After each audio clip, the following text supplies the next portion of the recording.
Olá, pessoal! Sejam muito bem-vindos ao nosso canal. Aqui, no Mundos Possíveis, nosso lema é: a realidade e a ficção se esbarram. Hoje, temos o prazer de apresentar o primeiro vídeo da nossa série. Este é apenas o começo de uma jornada que vai te levar a um universo de possibilidades e histórias criativas, onde tudo pode acontecer e onde a realidade por vezes encontra a fantasia de maneiras surpreendentes. No vídeo de hoje, exploramos uma versão alternativa da nossa história. E se os indígenas descobrissem o mundo? Imagine um cenário onde os povos indígenas, com toda a sua sabedoria ancestral e habilidades incríveis, fossem os pioneiros da exploração global. Como teria sido a história do Brasil e do mundo se fossem eles, e não os europeus, os responsáveis por cruzar oceanos e descobrir novas terras? O que isso nos ensina sobre a exploração, o respeito à natureza e a verdadeira riqueza que nossa terra carrega? Este é apenas o começo de uma relação profunda com essas possibilidades. E queremos que você, nosso público, faça parte dessa história. Juntos, podemos criar mundos possíveis, dar vida a novas narrativas e explorar as fronteiras do que poderia ter sido. Fique com a gente e se deixe levar por essa jornada criativa. Vamos juntos imaginar e repensar a história de maneiras que nunca imaginamos antes. Se você tiver outras realidades possíveis desta história, conta aqui pra gente nos comentários. Bora ganhar novos mundos juntos!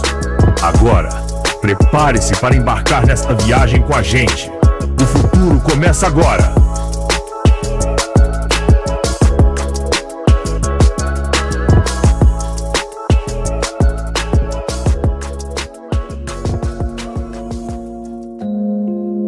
No Brasil, muito antes da chegada dos portugueses, o solo já vibrava com a riqueza e a diversidade de suas terras.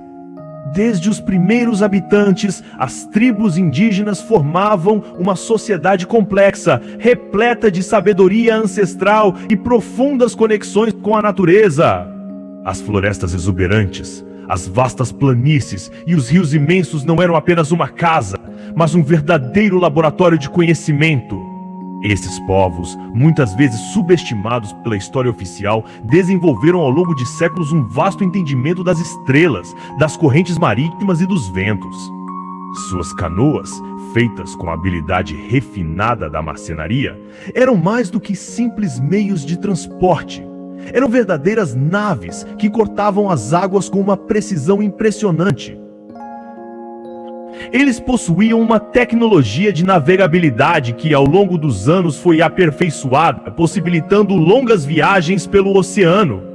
Foi nesse cenário que, em uma noite de céu limpo, uma grande tribo do litoral norte, conhecida por seus navegadores experientes, conseguiu o que antes parecia impensável: navegar além dos limites da terra que conheciam.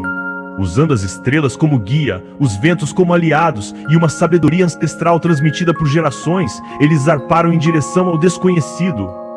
Não foram os portugueses, mas os próprios indígenas, que, ao se aventurarem pelo mar, descobriram novas terras e estabeleceram contato com outros continentes. Com o tempo, os navegadores indígenas estabeleceram relações comerciais com outras civilizações, trocando saberes, especiarias e novas tecnologias. Porém, como aconteceu com os colonizadores europeus, a ganância e o desejo de poder logo tomaram conta das potências estrangeiras que descobriram a existência dessas novas terras. Na busca por riquezas, eles começaram a invadir os territórios indígenas, apropriando-se das inovações tecnológicas desenvolvidas por esses povos e usurpando suas descobertas. Os povos indígenas, que haviam sido os mestres das águas, se viram diante da cruel realidade da violência e da exploração. Seus conhecimentos eram roubados e usados para melhorar as economias de países distantes, enquanto a violência se espalhava por toda a vasta floresta tropical. As tecnologias que haviam sido desenvolvidas para melhorar suas vidas agora serviam aos interesses daqueles que os oprimiam.